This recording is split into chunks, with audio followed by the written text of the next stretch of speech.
और कुरान ये कहता है फल्यहज़रिल्लज़ीना युखालिफूना अन अम्रिही अन तुसीबहुम फितना।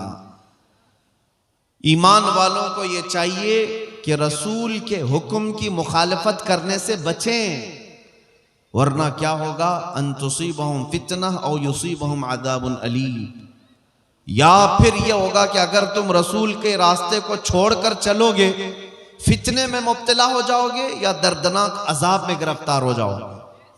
दो चीजें हैं, समझ करके चलो। नबी पाक सल्लल्लाहु ताला अलैहि वसल्लम को अगर छोड़ दिया फितने में मुब्तला होगे या अजाब में गिरफ्तार होगे।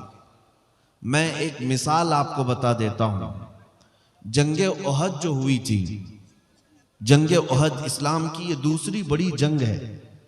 इसमें हुआ यह था कि नबी पाक सल्लल्लाहु अलैहि वसल्लम ने एक ऊंचे टीले पर 50 तीरंदाज सहाबा को खड़ा किया था और उनसे कहा था कि जब तक मैं ना कहूं इस पहाड़ से नीचे मत उतरना, क्योंकि वो लोकेशन ऐसा था कि कुफार और मुशरिकीन सामने आते तो ये 50 तीरंदाज सहाबा तीर मार देते, वो सामने आ ही नहीं पाते थे। तो हुजूर पाक सल्लल्लाहु अलैहि वसल्लम की ये हिकमत थी और उन 50 तीरंदाज सहाबा ने अच्छे अच्छे काफिरों को ऊपर से तीर मारा था। फिर जब जंग जो है मैदान में चल रही थी, कुफार मुशरिकीन शिकस्त खाकर भाग रहे थे, अपना माल सब छोड़कर भाग रहे थे। तो जो नीचे सहाबा थे उन्होंने माले गनीमत जमा करना शुरू किया, जंग खत्म होने को आ गई। अब सुनो, जो 50 तीरंदाज सहाबा ऊपर खड़े थे उन्होंने ये सोचा कि हम भी उतर जाते हैं और माले गनीमत जमा करते हैं, चूंकि जंग खत्म हो गई। उनमें से चंद सहाबा ने कहा नहीं, अल्लाह के रसूल ने फरमाया जब तक मैं ना कहूं उतरना नहीं। लेकिन सहाबा में आपस में यह बात हुई कि नहीं, रसूलुल्लाह के फरमाने का मतलब यह है जब तक जंग खत्म ना हो तब तक मत उतरना। जंग खत्म हो गई, वो कुफार भाग रहे हैं, अब यहां हम खड़े होकर क्या करें। तो 40 के करीब सहाबा उतर गए, यानी कई सहाबा उतरे। अब वो जो मेन लोकेशन था खाली हो गया, तो कुफार और मुशरिकीन की तरफ से खालिद बिन वलीद उस वक्त आए थे, अभी वो ईमान लाए हुए नहीं थे। जब उन्होंने देखा कि ये ऊंचा टीला खाली हो गया है, 200 लश्करियों को पीछे से भगाते हुए लाए और जो ऊपर खड़े थे सहाबा उन सबको शहीद किया। और वापस आकर के जो सहाबा माले गनीमत जमा कर रहे थे सब पर हमला किया और जो भागे हुए काफिर थे वो भी पलट कर आ गए। दोनों के बीच में सहाबा पिस गए, 70 सहाबा की जानें गई उस जंग उहद में। मैं ये बात क्यों अर्ज कर रहा हूं, सुनो। ये वही जंग है जिसमें हजरत अमीर हमजा का सीना चाक करके कलेजा निकाल कर चबाया गया है। ये वही जंग है जिसमें हजरत अब्दुल्ला बिन जहश के 80 टुकड़े कर दिए गए थे जिस्म के, और काफिरों ने हार बना करके पहन लिया था उनके टुकड़ों को काट करके। ये वही जंग है जिसमें हजरत अनस बिन नुज़ैर ऐसा पीस दिए गए थे कि एक उंगली के अलावा उनके जिस्म का कोई हिस्सा ही नहीं मिला। ये वही जंग है जिसमें हजरत साद इब्न रबी के जिस्म में 12 नेज़े लगे थे, पेट फट गया था। ये वही जंग है जिसमें खुद रसूलुल्लाह के 2 दांत मुबारक शहीद हुए। इतना बड़ा जो नुकसान हुआ, इतना बड़ा नुकसान हुआ, 70 सहाबा की जानें, बड़े बड़े सहाबा उसमें शहीद हुए। क्यों हुआ? मुफस्सिरीन फरमाते हैं सिर्फ इस बात की वजह से कि अल्लाह के रसूल ने फरमाया था जब तक मैं ना कहूं उतरना नहीं। रसूल पाक सल्लल्लाहु ताला अलैहि वसल्लम के फरमान को जो आप समझ रहे हैं कि हुजूर ने जो फरमाया, सहाबा ने ये नहीं है कि नाफरमानी करनी थी, उनकी खता इज्तिहादी थी, उतर गए, जिसकी वजह से इतना बड़ा नुकसान हुआ। सहाबा ने जानबूझ करके हुजूर की नाफरमानी नहीं की, वो उनका इज्तिहाद था। उन्होंने सोचा कि जंग खत्म होने तक के लिए हुजूर ने फरमाया था जंग खत्म हो गई अब उतर जाएंगे, उसके बावजूद इतना बड़ा नुकसान। मुफस्सिरीन लिखते हैं इस आयत की तफसीर में, ऐ मुसलमानों, जो जानबूझकर रसूलुल्लाह को छोड़ चुका हो, जो आज जानते हुए नबी पाक के अहकाम की खिलाफ वर्जी करता हो, वो तो ओहद के मैदान में 70 शहीद हुए थे, आज 70 लाख भी मरे तो क्या फर्क पड़ता है। आज 70 लाख की भी जान जा सकती है। वजह यही है जिसको इकबाल ने 2 जुमलों में बयान कर दिया था। क्या है? उनके जो हम गुलाम थे खल्क के पेशवा रहे हैं। उनके जो हम गुलाम थे खल्क के पेशवा रहे, उनसे फिरे जहां फिरा फिर आई कमी वकार में। उनसे फिरे जहां फिरा फिर आई कमी वकार में। ऐ मेरे अजीजों, जज्बात जोश सब अपनी जगह पर, जब तक तुम मोहब्बत के तकाज़ों के मुताबिक नहीं उतर सकते। हुजूर पाक सल्लल्लाहु तआला अलैहि वसल्लम के लिए अपना सब कुछ कुर्बान करना जरूरी है, सिर्फ जुबान से नहीं। अभी मैं पूछूंगा तो सब 2-2 हाथ उठाएंगे कि कौन कौन अपनी गर्दन देने को तैयार है। हर कोई हाथ उठाएगा, लेकिन मैं ये पूछता हूं जो बंदा हुजूर के लिए जान दे सकता है वो कुछ गुनाह छोड़ क्यों नहीं सकता? अपनी आदतों को बदल क्यों नहीं सकता? और मैंने तो ये भी देखा है 8 दिन का अगर किसी को इश्क हो जाए किसी लैला से, और मजनू को हमने देखा है वो चेहरा भी बदल लेता है, कपड़े भी बदलता है, हेयर स्टाइल भी बदलता है, घंटों लैला के इंतजार में जाकर के पार्क में इंतजार भी करता है। मजाजी इश्क में जब तू अपने आप को बदल सकता है, जबकि ये भी भरोसा नहीं लैला कितने दिन तेरे साथ रहने वाली है, ये भी भरोसा नहीं, बावजूद उसके अपने आप को बदल सकते हो, तो उस नबी रहमत शहंशाह दो जहां के लिए क्यों नहीं बदला जा सकता, जो हमें एक बार थाम ले तो दुनिया में भी तन्हा नहीं छोड़ता, कब्र में भी नहीं और हशर में भी नहीं। हशर में भी वो तन्हा कभी नहीं छोड़ते, तो उनके लिए क्यों नहीं बदल सकते? उनके लिए क्यों नहीं बदल सकते? इसको ही आला हजरत फरमाते हैं, आज ले उनकी पनाह, आज मदद मांग उनसे, आज ले उनकी पनाह, आज मदद मांग उनसे, कल न मानेंगे कयामत में अगर मान गया। ऐ अजीज साथियों, मुसलमानों, मेरी उम्मत के गयूर नौजवानों, एक हदीस में तुम्हारे सामने रखता हूं, सुनो। अल्लाह के रसूल सल्लल्लाहु अलैहि वसल्लम इरशाद फरमाते हैं, ला युमिनु अहदुकुम हत्ता यकूना हवाहु तबअन लिमा जितु बिही। तुम में से उस वक्त तक कोई मोमिन नहीं हो सकता जब तक वो अपनी ख्वाहिशात को मेरी मर्जी के मुताबिक न बनाए। जिस चीज को मैं लेकर के आया हूं, रसूल पाक लेकर के आए, हुजूर की मर्जी के मुताबिक जब तक तुम अपनी ख्वाहिशात नहीं बनाओगे तब तक मोमिन नहीं। ये कहना आज से छोड़ दो कि मेरी मर्जी मैं जैसा चाहूंगा जीऊंगा, नहीं, ये कहना छोड़ दो, ये हमारी लाइफ है, हमें एंजॉय करने दो। किसी की लाइफ नहीं है, तुम में से किसी की अपनी जिंदगी नहीं है, बल्कि हकीकत में है क्या हमारे पास? ताजु शरिया से सुनो, वो खुद कहते हैं जिंदगी ये नहीं है किसी की किसी के लिए, जिंदगी ये नहीं है किसी की किसी के लिए, जिंदगी है नबी की नबी के लिए। ना समझ मरते हैं जिंदगी के लिए, जीना मरना है सब कुछ नबी के लिए। ये है असल जिंदगी, ये है असल जिंदगी। जब तक तुम अपनी ख्वाहिशात को नबी की मर्जी के मुताबिक नहीं ढाल सकते, मोमिन कामिल नहीं हो सकते। सहाबा इकराम रिदवानुल्लाह ताला अलैहिम अजमाइन की चंद मिसालें मैं तुम्हारे सामने रखता हूं। अजीज़ान इकराम वक़ार, उन्होंने जिस्म की कुर्बानियां दी, माल की कुर्बानियां दी, औलाद की कुर्बानियां दी, जायदाद की कुर्बानियां दी, वतन की कुर्बानियां दी, रिश्तों की कुर्बानियां दी। क्या नहीं किया मेरे मुस्तफ़ा करीम सल्लल्लाहु अलैहि वसल्लम की मोहब्बत पाने के लिए, हर चीज को उन्होंने ठुकराया। हजरत सुहैब रूमी एक सहाबी हैं, जवान, और मक्का मुकर्रमा में उनका हाल ये था, इतनी महंगी खुशबू लगाते थे कि जिस गली से गुजरते पूरी गली महकती थी। जब ईमान लाए रसूल पाक सल्लल्लाहु अलैहि वसल्लम पर, तो उनका हाल ये था कि वो, उनके माँ बाप सख्त किस्म के काफिर और दुश्मनी में मुलविस, अपने बेटे को टॉर्चर करना शुरू किया कि अगर तू मोहम्मद सल्लल्लाहु ताला अलैहि वसल्लम पर जो ईमान लाया है, इससे अगर बाज नहीं आएगा तो तुमको हम अपनी जायदाद से आग कर देंगे। यानी बाप कहता है मेरी जायदाद में तेरा हिस्सा नहीं होगा। बेटे ने कहा खुशी खुशी मंजूर है, पूरी जायदाद आप रख लो, मुझे मेरे मुस्तफा की मोहब्बत काफी। छोड़ दिया।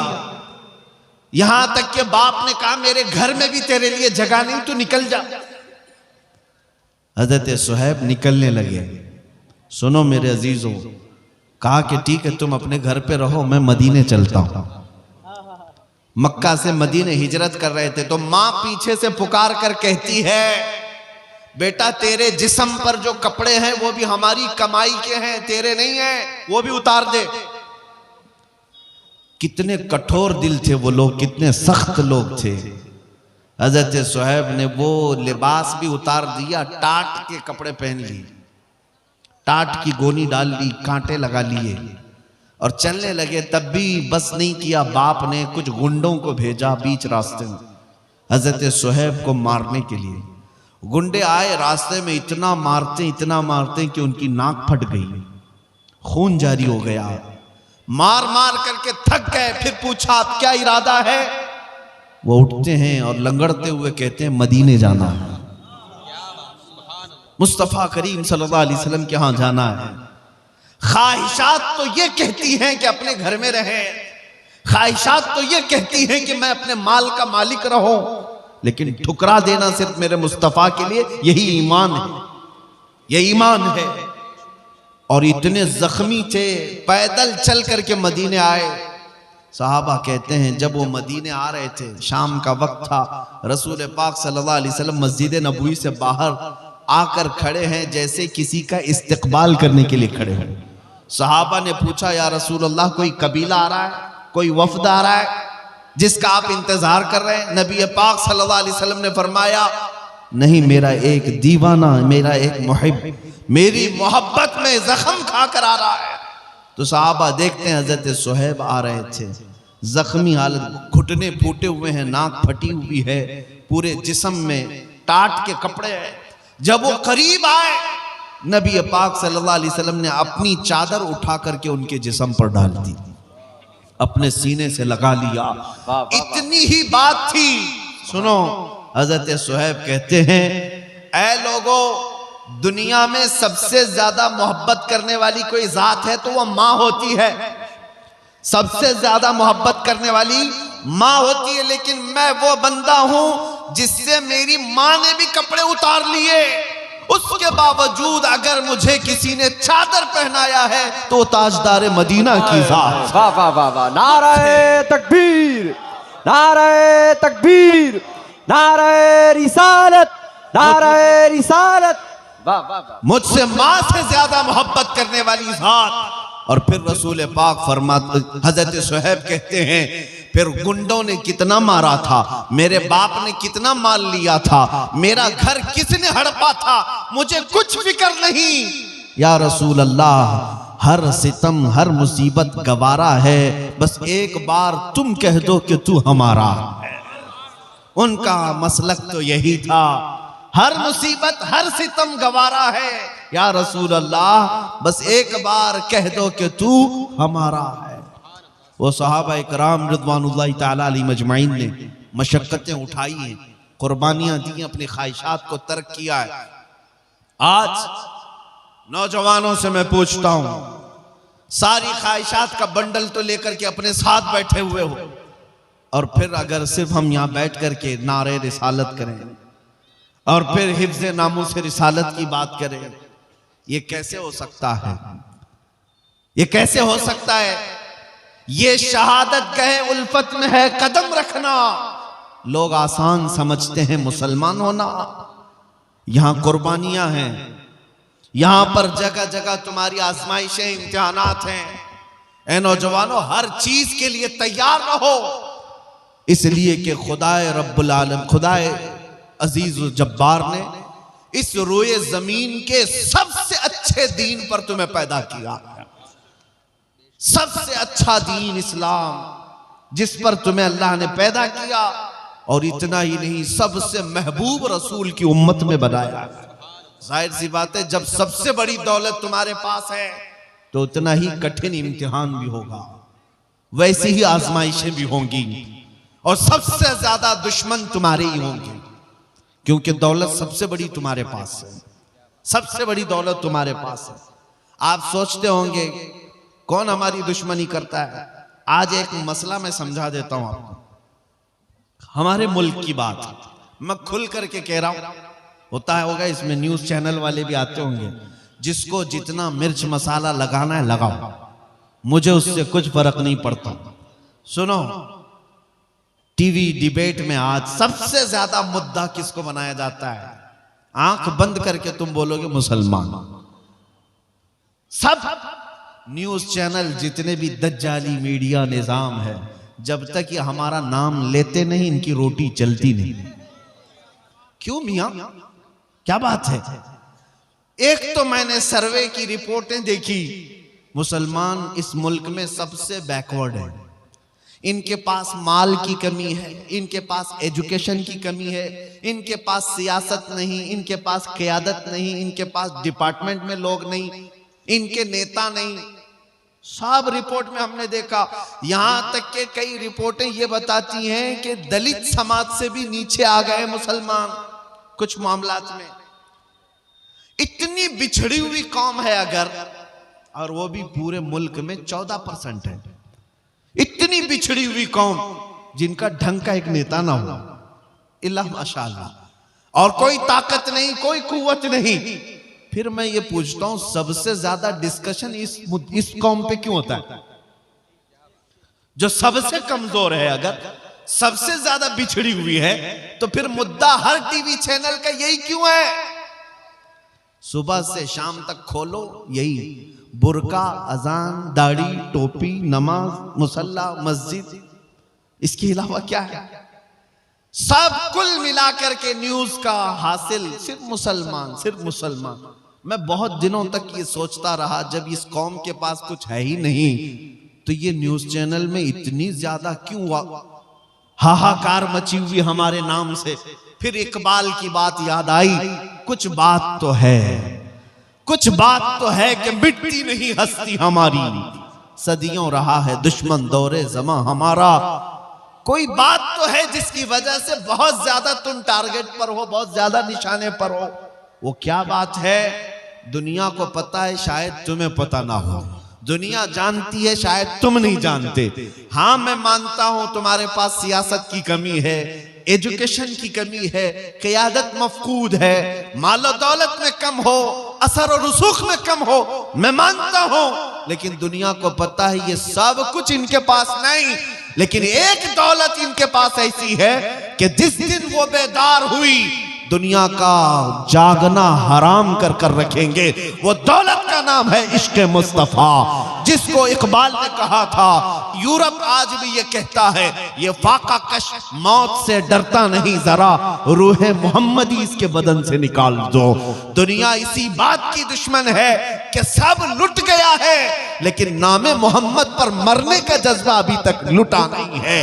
इसीलिए तो हम पुकार करके कहते हैं, रसूल पाक सल्लल्लाहु ताला अलैहि वसल्लम के नाम पर लब पर नाते पाक का नगमा कल भी था और आज भी है। अपना सब कुछ गुंबद खजरा कल भी था और आज भी है। बतला दो गुस्ताख नबी को, गैरत सुन्नी जिंदा है, उन पे मर मिटने का जज्बा कल भी था और यही वो जज्बा है, यही वो दौलत है, यही वो कीमत है जो तुम्हें आज तक स्टैंड करके रखी हुई है। अब इसी दौलत को थोड़ा सा और बढ़ाने की जरूरत है। जो चिंगारी तुम्हारे सीनों में जल रही है, ये शोला बनाने की देर है। जिस दिन ये मोहब्बत मुस्तफा का चिराग शोला बनेगा, फिर तुम्हें किसी और ताकत की जरूरत नहीं। तुम्हारा चलना फिरना भी लोगों के लिए दुश्वार बन जाएगा। तुम्हारा रौब अल्लाह ताला दूसरों के ऊपर डाल देगा। इसलिए मेरे अजीजों, नबी पाक सल्लल्लाहु ताला अलैहि वसल्लम की मोहब्बत अगर सच्ची है तो अपने ख्वाहिशात को कुर्बान करो, अपने ख्वाहिशात को कुर्बान करो। तुम्हारी ख्वाहिश गुनाहों के अड्डों पर ले जाना चाहती है, लेकिन मेरे मुस्तफा तुम्हें मदीने की तरफ बुला रहे हैं। और आला हजरत ने क्या फरमाया, वो तो निहायत सस्ता सौदा बेच रहे हैं जन्नत का। वो तो निहायत सस्ता सौदा बेच रहे हैं जन्नत का हम, मुफलिस क्या मोल चुकाएं, अपना हाथी खाली है। और आला हजरत ने ये सबको समझाया था, सुना जंगल रात अंधेरी, छाई बदली काली है, सोने वालों जागते रहियो, चोरों की रखवाली है। कौन से चोर हैं यहां पर, कौन से चोर हैं? वो आला हजरत फरमाते हैं, आंख से काजल साफ चुरा ले, यहां वो चोर बला के हैं। तेरी गठरी ताकी है और तूने नींद निकाली है। आंख से काजल चुराते हुए किसी को देखा है आपने? आला हजरत ने इसमें मिसाल देखे कैसे। आंख से काजल चुराने वाले चोर यहां पर हैं। आंख से काजल का मतलब क्या है? एक मोमिन का काजल और सुरमा इश्क मुस्तफा है, मोहब्बत मुस्तफा है, जो सबकी आंखों में लगा हुआ है। और ये इश्क मुस्तफा का सुरमा चुराने वाले चोर मौजूद हैं। और जब ये तुम्हारे आसपास फटक रहे हैं तो गहरी नींद में सोना मुनासिब नहीं है, तुम जागते रहो, जागते